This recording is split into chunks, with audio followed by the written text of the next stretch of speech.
ungkapan kasih itu tidak selalu cuma muji-muji, tidak selalu cuma afirmasi, tidak selalu cuma encouragement, tetapi juga teguran dengan kasih.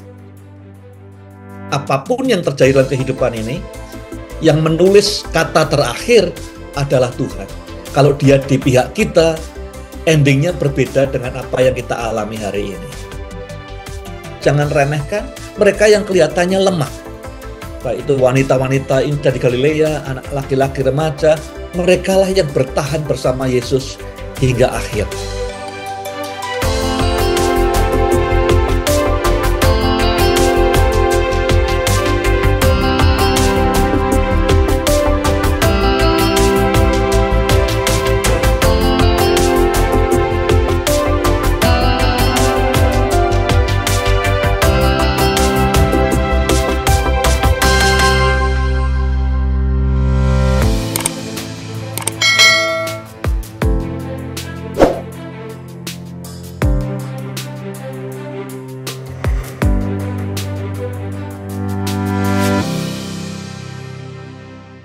Saya beri judul pembahasan dua ini adalah memulihkan para pemimpin muda. Mungkin banyak di antara kita yang sudah pernah mementori orang atau memuridkan orang, kemudian meluncurkan dia supaya menjadi pemimpin yang baik. Atau kita sebagai orang tua meluncurkan anak kita untuk bisnis, untuk kerja. Tapi kita tahu dalam kehidupan ini tidak selalu langsung jalannya lancar. Diluncurkan sekali langsung beres, kita lepaskan langsung sampai sukses gitu. Banyak kali kita hadapi, kadang-kadang masih ada hambatan, stuck di tengah jalan, gagal di sana, salah di sini. Jadi bagaimana merestorasi orang-orang yang kita mentori, anak-anak kita, cucu kita, orang-orang yang kita muridkan. Karena kadang-kadang tidak langsung selesai programnya, langsung akan sukses. Kadang-kadang masih butuh dorongan, masih butuh dipulihkan dan segala macam. Beberapa saudara mungkin belum pernah, tapi akan mengalami. Saudara memuridkan orang suatu saat, sudah diluncurkan, sudah pikir, sudah beres, ternyata 3 tahun lagi, 5 tahun lagi ada hambatan yang dihadapi. Dan ini akan menolong saudara, apa yang kita bahas, belajar dari cara Tuhan Yesus meluncurkan kembali murid-muridnya.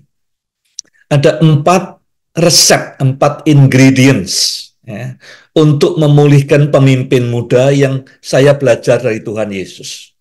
Saudara akan mengalami karena saudara akan memuridkan orang lain, meluncurkan mereka untuk melayani. Saudara juga sudah melayani, ya, meluncurkan anak saudara, anak rohani saudara, adik rohani saudara. Suatu saat perlu dipulihkan. Ini 4 resepnya. Yang pertama, kasih untuk mengoreksi. The love to correct. Dikatakan di Markus 16 ayat 14, dia menegur mereka karena ketidakpercayaan dan kekerasan hati mereka. Sebab mereka tidak percaya kepada orang-orang yang telah melihatnya sesudah dibangkitkan. Nah, saya pernah ngalami beberapa kali, tapi ada satu yang sangat meaningful waktu jauh masih muda, datang dengan penuh kasih, memberi teguran kepada saya. Saya selalu merindukan, saya ngomong ke mentor-mentor saya, tolong speak into my life. Saudara, kalau jadi anak-anak gampangan, tidak pernah ada orang yang mengasihi saudara untuk menegur saudara, sesungguhnya itu tidak enak, susah. Ya, sampai hari ini saya berharap, saya rindu terus mentor-mentor saya, kakak rohani saya, orang tua rohani saya karena saya tahu mereka mengasihi saya untuk datang menegur saya, bukan karena saya sengaja salah, ya. Tapi kita tidak ada orang yang tidak pernah salah. Kalau hubungan saudara dengan Tuhan benar, saudara merindukan ungkapan kasih itu tidak selalu cuma muji-muji, tidak selalu cuma afirmasi, tidak selalu cuma encouragement, tetapi juga teguran dengan kasih. Jadi Yesus karena kasihnya yang besar, have courage, keberanian untuk menegur dengan clear. Dan orang nangkep Yesus negur ini karena kasih. Bukan karena marah, bukan karena emosi, bukan karena jengkel, bukan karena putus asa, tapi karena kasih. Nah, kita juga perlu nolong orang yang kita muridkan untuk ditegur dengan kasih. Ya, kita menolong orang yang kita mentori, ditegur dengan kasih. Kita juga perlu. Itu yang dikerjakan Tuhan. Ini yang diperlukan untuk pemulihan. Kalau kita tidak ada yang negur kita salah, tidak pernah ada pemulihan. Kita tidak pernah sadar bahwa kita keliru. Yang kedua, the grace to fully empower. Ayat berikutnya. Jadi orang ini tidak percaya. Sebelumnya nyangkal Tuhan Yesus. Sebelumnya ninggal tidur Tuhan Yesus. Sebelumnya lari semua. Ya. Jadi ceritanya semua failure, gagal, gagal, gagal, gagal, dan tidak percaya. Dikatakan lalu setelah ditegur itu, setelah mereka sadar mereka salah, sadar bahwa negur karena kasih, lalu ia berkata pada mereka, pergilah ke seluruh dunia, beritakanlah Injil kepada segala makhluk.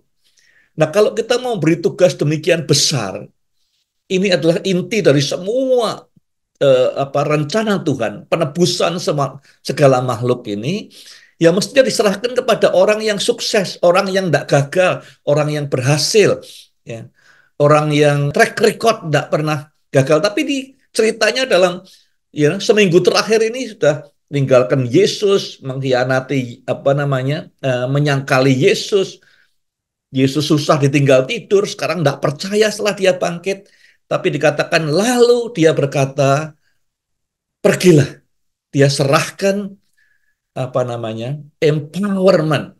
Jadi ada pengampunan, ada anugerah besar untuk tetap mempercayakan ini kepada mereka. Ini luar biasa sekali. Dia tidak bilang, oke, saya tunggu 3 tahun lagi, ya, atau Yesus bilang, oke, saya batalkan ke surganya, diundur setahun lagi sampai kalian bisa paham semua. Tapi setelah ditegur, mereka bertobat. Yesus percayakan inti daripada misinya di dunia. Yang ketiga, the courage to fully delegate. Ya, setelah itu dia berkata kepada mereka, siapa yang percaya, percaya apa? Percaya pada omongannya 11 orang ini dan dibaptis diselamatkan. Tapi siapa yang tidak percaya akan dihukum. Jadi ini orang tadi yang Petrus yang nyangkali Tuhan Yesus 3 kali, ya. Orang yang bilang kami tidak akan meninggalkan kau, tapi kemudian lari semua. Mulutnya ini tidak cocok dengan tindakannya, tapi setelah ditegur bertobat. Yesus berkata, apa yang kamu beritakan, kalau orang percaya message-mu akan selamat. Orang tidak percaya tidak selamat. Luar biasa, otoritas keselamatan sekian banyak orang dipercayakan kepada 11 orang ini yang tadinya gagal, yang tadinya lari, yang tadinya tidak percaya, diberi kepercayaan lewat mulutnya, nasib banyak orang diputuskan. Jadi keberanian untuk mendelegasikan otoritas. Kadang-kadang kita sebagai manusia, Tuhan percayai kita sepenuhnya, tapi kita tidak percayai orang lain. Kita hold sebagian powernya pada kita. Kita tidak delegasikan semua otoritas. Kita hanya delegasikan tugas, tapi tidak otoritasnya. Yang keempat, the joy, sukacita untuk mendukung sepenuhnya perjalanan berikutnya. Markus 16:20. Lalu pergilah mereka untuk memberitakan Injil ke segenap penjuru. Dan Tuhan pun turut bekerja serta meneguhkan firman itu dengan tanda-tanda ajaib yang menyertainya. Resep nomor 4 yang diperlukan untuk memulihkan pemimpin muda adalah terus mendukung perjalanan selanjutnya. Ya. Setelah ditegur, ya, kemudian diberi grace, di-empower, diberi delegation otoritas. Tapi tidak dilepas begitu saja. Diluncurkan kembali dan disertai, didukung supaya mereka sukses. Bukan diajak saingan, ya, bukan dilepaskan, tidak ada urusan. Tapi terus didukung. Sepanjang mereka pergi, Tuhan meneguhkan dengan tanda-tanda yang ajaib. Semua pemimpin itu dinilai keberhasilannya bukan pada saat dia memimpin, tapi setelah dia memimpin. Orang pemimpin dinilai dari orang yang dia pimpin. Jadi apa mereka? Jadi kalau sudah bersaing dengan orang yang sudah pimpin, tidak masuk akal. Jadi justru orang sudah pimpin, sudah luncurkan, jangan dilepas begitu saja. Perlu dipulihkan, mungkin lebih dari sekali perlu dipulihkan. Tugas saudara sampai mereka bisa meluncur dan memulihkan pemimpin berikutnya lagi. Satu saat dalam perjalanan kepemimpinanmu, ketika seorang mentor atau seorang pemimpin ilahi yang rohani, dengan didasari kasih, memberimu sebuah teguran yang bermakna. Kalau saya, misalnya dalam saya pernah ingat dulu bikin kesalahan. Waktu itu belum menikah, tapi saya dan Tante Liana ada di satu ruangan berdua. Kemudian setelah itu ada orang lihat kok hanya berdua di ruangan, terus memberitahu salah satu mentor saya nggak memberi teguran pada saya. Saya bersyukur sekali, ya ditegur. Salah, kurang bijaksana. Ya. Dilihat orang nggak baik. Ya. Tapi kalau sudah pernah ngalami ditegur orang, dasarnya kasih. Sampaikan supaya orang lain juga diberkati.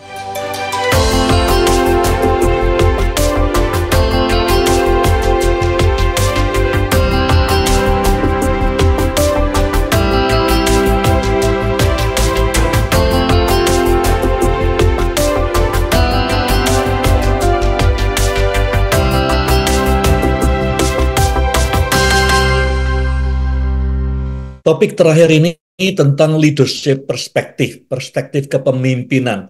Pemimpin itu punya cara pandang berbeda dengan orang-orang lain yang dipimpinnya.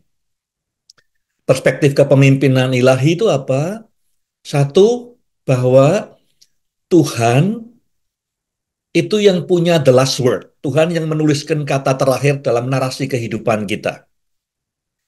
Jadi apapun yang kita alami, kalau itu belum ending, jangan mengambil kesimpulan terlalu dini.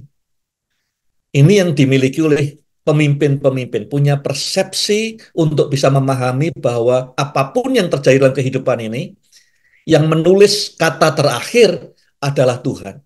Kalau dia di pihak kita, endingnya berbeda dengan apa yang kita alami hari ini. Ada 4 hal yang kita pelajari dari Markus 15:16 ini. Yang pertama, apa yang nampaknya seperti korban dari kesewenang-wenangan, ketidakadilan, sesungguhnya adalah gerbang menuju warisan rohani yang luar biasa.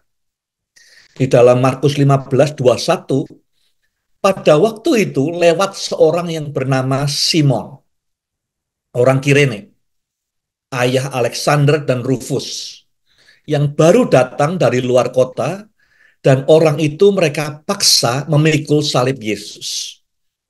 Jadi orang Kirene itu di Libya sekarang ini, di Afrika Utara. Seperti orang Yahudi lain, minimal setahun sekali, atau kewajibannya setahun 3 kali datang ke Yerusalem. Ya, khususnya pas hari raya Paskah. Markus menulis Injilnya di kota Roma untuk orang-orang Kristen di Roma khususnya. Dia menceritakan peristiwa penting pada saat Yesus lemah. Pada saat secara fisik dia habis dipukuli, disiksa lemah. Kemudian serdadu Roma mencegat, menangkap orang yang namanya Simon, yang kebetulan lewat, untuk mikul salibnya Yesus. Dan kemudian ditulis oleh Markus, Simon ini itu adalah ayahnya Alexander dan Rufus. Nah, kenapa Markus nulis Alexander dan Rufus di sini? Mungkin banyak orang di Roma, ya, Kristen di Roma yang tidak kenal Simon yang mana, ya. Tetapi mereka semua kenal siapa Alexander, siapa Rufus. Roma itu ibu kota dunia. Kekristenan di Roma itu pusat kekristenan di dunia waktu itu. Ada 2 pemimpin yang dikenal semua orang. Kalau tidak dikenal, buat apa disebut Markus? Ya, dikenal semua orang untuk menjelaskan Simon yang mana. Ini Simon, orang tuanya Alexander dan Rufus, para pemimpin di Roma yang dihormati, ya, yang punya dampak luar biasa.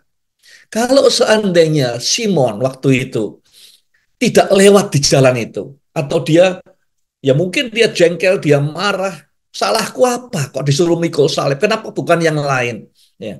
Dia mungkin malu, dia mungkin marah, dia mungkin tidak terima, ya. Mungkin saja, saya tidak tahu. Atau dia mungkin juga rela berbelas kasihan lihat penderitaan Tuhan Yesus. Tapi peristiwa yang nampaknya hari itu seperti kesewenang-wenangan, ketidakadilan sebagai victim. Ternyata kemudian hari, berapa puluh tahun kemudian, menghasilkan anak-anak yang menjadi pemimpin gereja di Roma.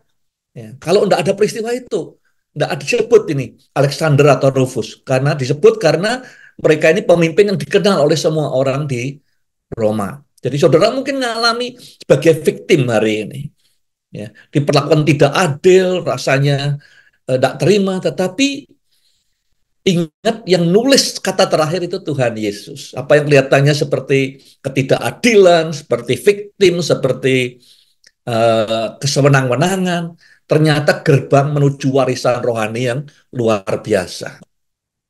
Yang kedua, apa yang nampaknya seperti gagal total, jalan buntu, sesungguhnya adalah gerbang menuju keberhasilan mutlak. Di Markus 16 ayat 6, malaikat berkata, jangan takut, kamu mencari Yesus orang Nazaret yang disalibkan itu. Ia telah bangkit, ia tidak ada di sini. Jadi kalau sudah baca ceritanya sejak minggu yang lalu, dia dikhianati, dia disangkal, dia ditinggalkan semua orang, dia dipukuli, dia diludahi, dia disalibkan, diolok-olok, ditutup matanya, diejek, disalah mengerti, dituduh dengan tidak adil. Semua rasanya kayak semua tanda-tanda kegagalan. Mentok. Ujungnya dari semua yang dia mulai 3 tahun yang lalu adalah kematian. Kematian dengan di atas kayu salib dikutuk, tapi 3 hari kemudian dia bangkit. Jadi apa yang kalau tanpa ada penyalipan, tanpa ada semua yang terjadi ini, tidak ada kebangkitan. Jadi apa yang nampaknya kegagalan, nampaknya jalannya semua mentok di bawah, adalah cara yang iblis tidak duga sama sekali. Inilah pintu gerbang kepada absolute sukses, ya, keberhasilan yang mutlak dari kerajaan surga. Sudah mungkin mengalami, ya, eh, mungkin tidak sampai seperti Tuhan Yesus diludahi, dipukuli, diolok-olok, diejek, dituduh secara palsu, ya. Tapi mungkin mengalami sebagian daripada kegagalan-kegagalan ini. Ingat, yang nulis kata akhir adalah Bapak di surga. Apa yang kelihatannya mungkin hari ini kayak kegagalan, jalan buntu, mentok, diolok-olok, dihina, bisa jadi adalah pintu gerbang menuju sukses di kacamata Tuhan, mutlak sukses. Nomor 3, dikatakan di Markus 15:40, di sana ada juga beberapa wanita yang melihat dari jauh. Di antara mereka ada Maria Magdalena dan Maria ibu Yakobus, Muda dan Yoses, serta Salome. Jadi pada saat murid-muridnya semua pergi ninggalkan dia, ada yang tidak care, tinggal tidur waktu di Getsemane, ada yang nyangkal, yang terus setia sampai akhir. Sampai Yesus mati di kayu salib adalah perempuan-perempuan ini. Nah mungkin ini dianggapnya perempuan tidak diperhitungkan, weak. Di minggu lalu kita bicara tentang anak muda, Markus yang masih remaja, pada saat semua muridnya pergi, dia yang tinggal terakhir sekali bersama Tuhan Yesus.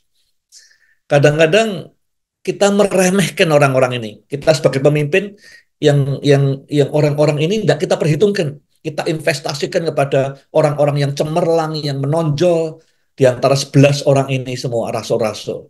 Tapi yang bertahan sampai akhir justru perempuan-perempuan ini. Jadi pelajarannya jangan remehkan mereka yang kelihatannya lemah.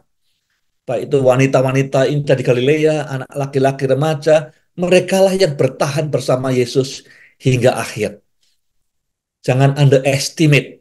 Ya, kita hanya fokus kepada yang cemerlang, yang gemerlap, yang menonjol, yang pintar ngomong, yang IQ-nya tinggi.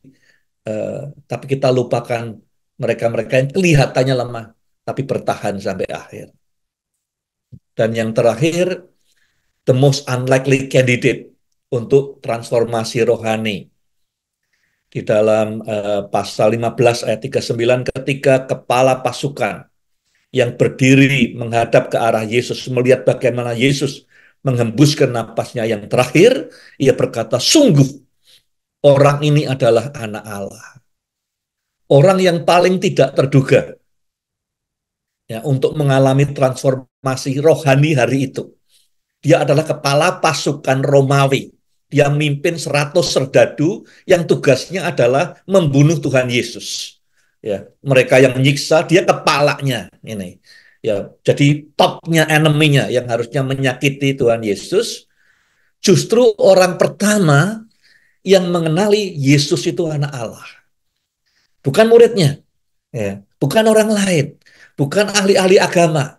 Ini orang kafir, orang yang mimpin 100 orang yang nyiksa Yesus, yang harusnya membunuh Tuhan Yesus. Justru orang pertama yang mengalami transformasi mengakui, sungguh dia ini adalah anak Allah.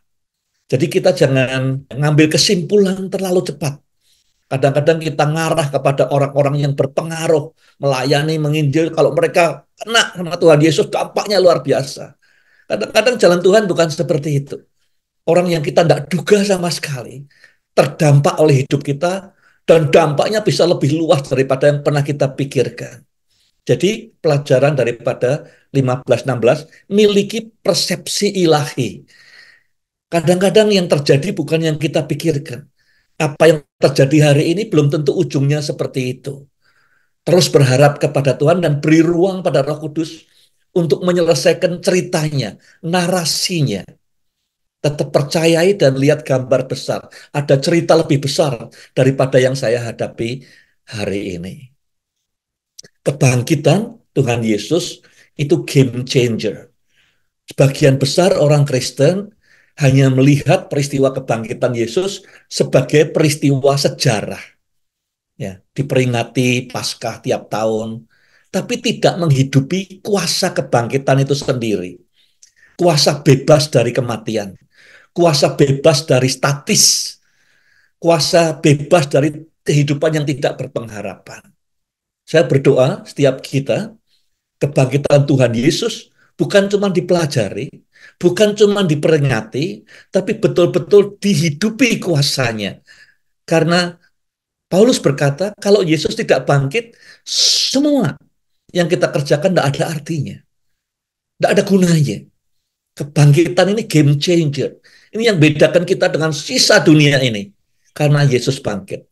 Sayang sekali, sebagian besar orang Kristen tidak menghidupi kuasa kebangkitan ini. Hanya memperingati dan hanya mempelajarinya.